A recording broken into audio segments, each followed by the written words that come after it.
Merci beaucoup. Bonjour à tous. Il y a eu du changement à la présidence de Région de France. Il y a eu du changement aussi à la présidence de l'Assemblée nationale. Et je pense que tout le monde l'aura remarqué. Monsieur le Président, cher François Hollande, Monsieur le Premier vice-président, cher Mathieu Darnaud, Monsieur le Premier ministre, cher Jean-Pierre Raffarin, Monsieur... Alors, je n'ai pas vu le président du Conseil économique et social, Thierry Baudet, mesdames et messieurs les parlementaires, mes chers collègues, Monsieur le Président de la Commission du développement régional du Parlement européen, cher Younous Omarjee, Madame et Messieurs les présidents de région, Madame la présidente de Région de France, chère Carole, Monsieur le Président du Conseil exécutif de Corse, cher Gilles, Mesdames et Messieurs les élus, Mesdames et Messieurs, j'espère que je n'ai oublié personne. Il est un honneur assez rare pour la présidente de l'Assemblée nationale, c'est de prendre la parole au Sénat. En septembre dernier, avec le président Larcher, c'est dans l'hémicycle même, pour accueillir le roi Charles III, que j'avais pu m'exprimer. Aujourd'hui, toujours à vos côtés, c'est pour saluer les 25 ans de l'Association des régions de France. Et je veux d'abord relever l'élégance du symbole, consistant à organiser cet événement dans cette superbe orangerie, autrement dit en un lieu chaleureux, où incubent et mûrissent les plantes fragiles par temps froid avant de s'épanouir à la belle saison. Oui, la décentralisation a mûri en France, donnant de beaux fruits, au point que plus personne n'en conteste aujourd'hui le bien fondé. Loin est le temps où l'État centralisateur considérait toute velléité d'autonomie comme une atteinte à sa souveraineté. Loin est le temps où on allait à la guillotine pour fédéralisme, bien heureusement. D'ailleurs, ne jetons pas la pierre aux révolutionnaires français qui inventèrent les assemblées parlementaires, mais aussi transformèrent les paroisses en communes et dans les derniers jours de 1789, créèrent les départements. Leur propos était de fonder la démocratie, et en leur temps, celle-ci était d'abord l'expression de la nation assemblée. Ils se méfiaient des provinces, qui sous l'Ancien Régime avaient mis en avant leur particularisme pour mieux résister aux réformes et semblaient archaïques aux tenants de la nation, une et indivisible. C'est pourquoi il fallut tant de temps pour acclimater la démocratie à l'échelle locale. Sous l'Empire comme sous la Restauration, les maires étaient nommés par le pouvoir exécutif. Et ce fut d'abord à l'échelon communal que les républicains redécouvrèrent les vertus de l'autonomie avec la loi de 1884 qui fit du maire l'élu de son conseil municipal. Fernand Braudel a magnifiquement résumé notre histoire politique par cette tension entre deux passions, l'égalité dans l'unité et la liberté dans la diversité. La France, écrivait-il, aura vécu sans fin. Elle vit encore entre le pluriel et le singulier. Son pluriel, sa diversité vivace comme le chien-dent. Son singulier, sa tendance à l'unité.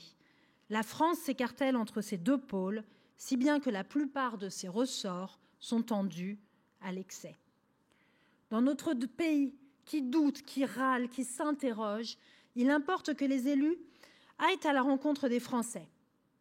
Tous les élus qui sont ici le font, je le sais, et pour ma part, en tant que présidente de l'Assemblée nationale, j'ai entrepris un véritable tour de France des régions, des départements, pour y rencontrer les élus locaux, les citoyens, les acteurs économiques, les agriculteurs. Prendre le pouls de nos territoires est fondamental pour mieux comprendre la diversité des réalités dans la fabrique de la loi et mieux faire connaître également le travail de nos institutions. Je me suis déjà rendue dans 34 départements, dans 13 régions différentes, et je compte tous les avoir parcourus avant la fin de cette législature. Car nous le savons, l'unité n'est pas l'uniformité. Au contraire, tout l'art politique consiste précisément à unir les êtres les plus différents dans un même but commun. Et les grands moments de l'histoire de France, de Jeanne la Lorraine à la Résistance, furent précisément ceux où du nord au midi, du fond des vallées jusqu'en haut des cimes, en pleine terre et au-delà des mers, les Français allièrent leurs particularismes et leurs atouts pour faire triompher leur liberté. C'est aussi dans cette vue que nous, députés, élus dans une circonscription géographiquement délimitée, sommes essentiellement des élus de la nation. Monsieur le vice-président du Sénat, vous ne m'en voudrez pas de constater que c'est l'un de mes prédécesseurs au perchoir qui a donné la plus célèbre définition du Sénat. Gambetta le voyait comme le grand conseil des communes de France. Et l'expression est restée, même si les conseillers départementaux et régionaux sont également de nos jours grands électeurs au sénatorial. Sans prétendre contredire Gambetta, je voudrais juste préciser que l'Assemblée nationale, elle aussi, a le constant souci des collectivités locales et territoriales, maillon essentiel de notre République. L'Assemblée nationale, elle aussi, débat avec passion des lois de décentralisation.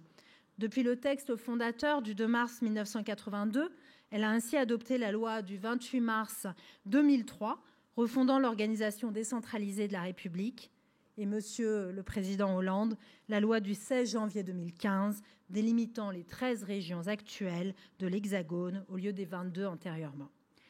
Chaque année, en outre, bien sûr, les députés examinent avec le budget de la nation les règles, taux, péréquations qui concernent la fiscalité locale.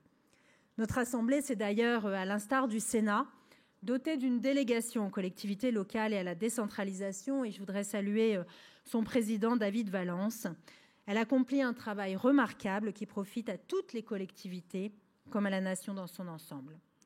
Notons au passage que plus de la moitié des députés, le chiffre peut surprendre, plus de la moitié des députés siègent dans un conseil régional, départemental ou municipal.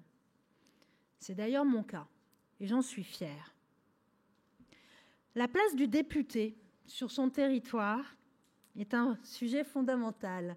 Je vous vois sourire, Monsieur le Premier ministre.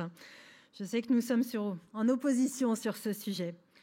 Moi, je suis convaincue qu'on ne répondra pas à cette question par un retour aux solutions du passé, que sont le cumul des mandats ou la réserve parlementaire. Je crois au contraire que nous devons réinventer ce lien du député sur le territoire et notamment investir la question de l'évaluation locale des politiques publiques et du contrôle de l'action du gouvernement. Le député doit pouvoir s'assurer que la loi qu'il vote est correctement appliquée.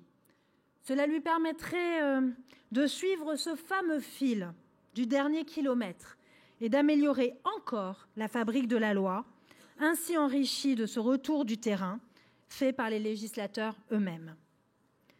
Les lois de décentralisation, déjà, ont transféré des compétences, élargi celles des conseils régionaux, mais l'ensemble est devenu trop complexe, trop obscur pour nos concitoyens. Ils peinent à s'y retrouver. Qu'est-ce qui relève de l'État? Qu'est-ce qui relève de la région? Qu'est-ce qui relève du département, de la commune, des différentes formes d'intercommunalité? On parle souvent du millefeuille administratif, mais il ressemble plutôt à un crumble aujourd'hui, avec une vingtaine de compétences partagées entre collectivités.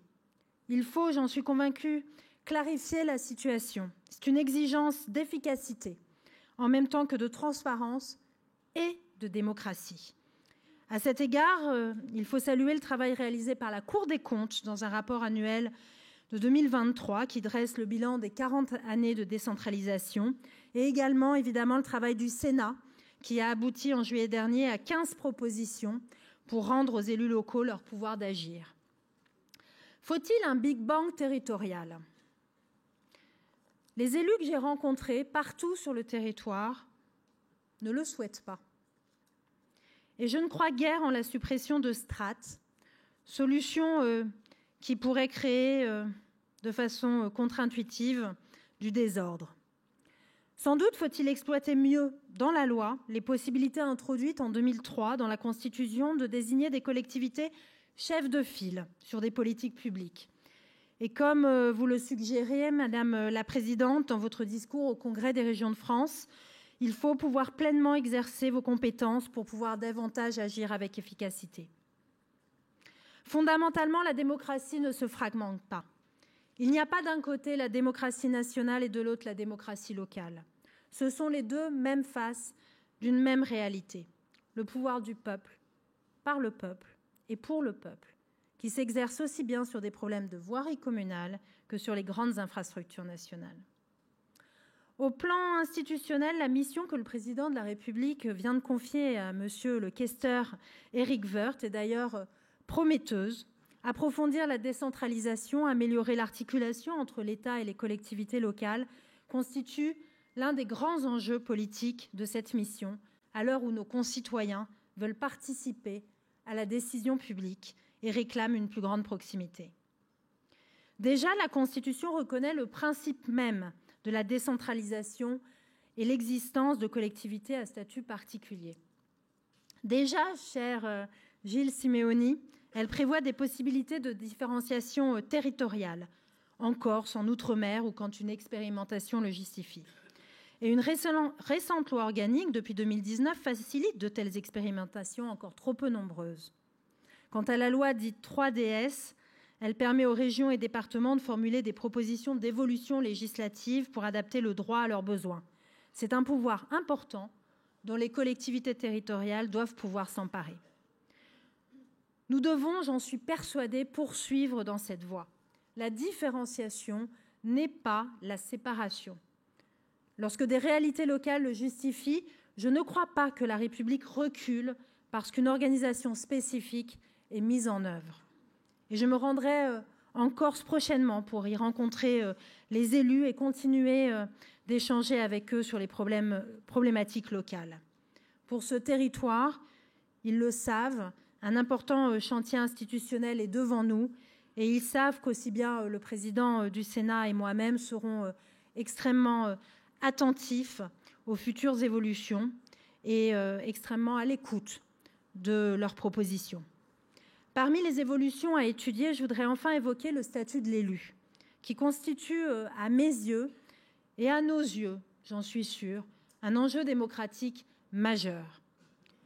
Comment voulons-nous que nos concitoyens s'engagent dans la vie publique au service des autres si leur statut n'est pas à la hauteur de leur mission ?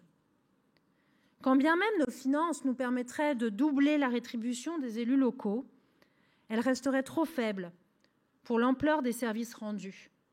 Et cela ne suffirait de toute façon pas à résoudre les problèmes pratiques que rencontrent nos élus locaux dans l'exercice quotidien de leur mandat. Il y a quelques jours, je visitais un syndicat des eaux. L'un de ses vice-présidents, pour pouvoir m'accueillir, avait dû poser une journée de congé. Une journée de liberté qu'il enlevait à sa famille, à lui-même, une perte de rémunération qu'il consentait juste pour exercer son mandat. Tous ici, nous avons connaissance de situations aberrantes et injustes. Dévoués à la collectivité, accessibles et disponibles, nos élus locaux doivent pouvoir bénéficier de facilités plus grandes dans l'accomplissement de leurs fonctions. Ils doivent pouvoir poursuivre des formations, se déplacer, être protégés juridiquement, sans devoir craindre pour leur carrière professionnelle ou consentir des sacrifices personnels. Nos lois comportent déjà un congé électif, des autorisations d'absence, la possibilité de demander une suspension du contrat de travail. Et la loi engagement proximité prévoit aussi la prise en charge des frais de garde, ainsi que la validation des acquis de l'expérience. Mais j'en suis convaincue, il faut aller plus loin, beaucoup plus loin, pour que nos élus puissent concilier vie professionnelle et vie politique, et aussi préparer leur reconversion. Car nos élus doivent pouvoir retrouver un emploi à plein temps quand ils décident de revenir à la vie privée. Car si nous ne voulons pas que la politique soit un métier, il faut un statut qui ne condamne pas l'élu à se faire réélire indéfiniment. Sur ces questions, nous découvrirons dans quelques jours les préconisations de la mission d'information confiée à l'Assemblée nationale à Violette Spilbou et à Sébastien Jumel. Renforcer nos élus, valoriser nos régions, c'est enfin le moyen de combattre la désaffection politique, notamment des plus jeunes. L'abstention aux élections locales ne cesse de grimper depuis la fin des années 80. Au régional, le taux de participation est passé de près de 75% en 86 à un peu plus de 60% en 2004 pour chuter à un peu plus de 33% en 2021. Il est urgent de réagir. Monsieur le Président Hollande, je sais que toute la salle est impatiente de vous entendre. Je ne serai pas beaucoup plus longue, mais vous ne m'en voudrez pas de citer en conclusion un de vos prédécesseurs, Jacques Chirac, ce Corrézien de Paris qui disait « Pour que les Français reprennent confiance dans leur vie publique, nous devons construire une véritable démocratie de proximité, à l'écoute des concitoyens, à la mesure de leurs talents, au service de leurs projets. » Cet objectif, je sais que nous le partageons tous. Je vous remercie. Merci Madame la Présidente d'avoir pris le temps, malgré votre agenda parlementaire, pour cette belle rétrospective historique et également pour avoir tracé ces pistes. Effectivement, j'appelle maintenant...